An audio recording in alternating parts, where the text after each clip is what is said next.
I used to honestly not enjoy so much, but now I really, really enjoy doing these courses. I learn as much from you as you do from us. It's a two-way thing. Number one, it's a way for us to give back now that we're the size we are. This is pretty much all I spend my time doing right now is going out and meeting people and teaching classes, etc. But we learn a tremendous amount too. So I do, even though this is a larger class today, feel free to, if you have a question or whatever, raise your hand. Let's talk. Sometimes the best stuff comes out of active discussion. So the deal is this. Make sure, number one, that you have documented selection criteria for how you're processing your applicants, which might or might not include items such as this. And make sure it's available to the applicant before you process their application. What's the one irreversible thing that happens when we process some of these applications?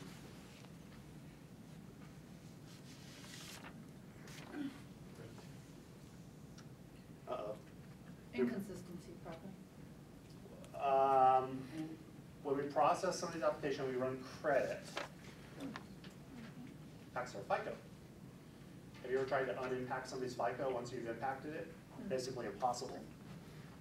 So it sure would have been, in a worst case scenario, you deny somebody because you required 580 FICO versus the 550 that they have. They come back and say, sorry, you never said anything about that. You give me the property or we're going to go to blows in court. Can I ask you a question? Completely possible, right?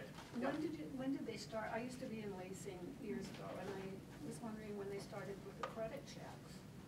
You don't have to do a credit check. There's no legal requirement.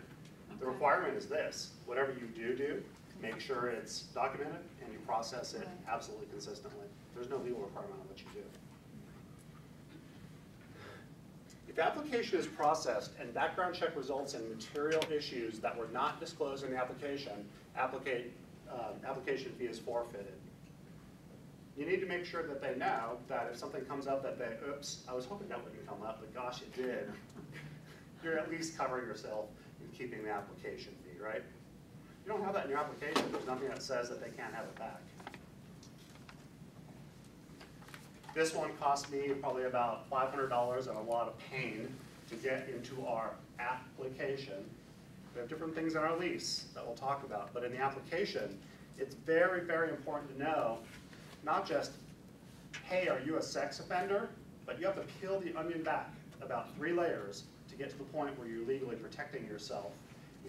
Because somebody who's a sex offender, trust me, they've done the investigation. They know how to kind of get by certain things because now they're living their whole life with this albatross around their neck, right?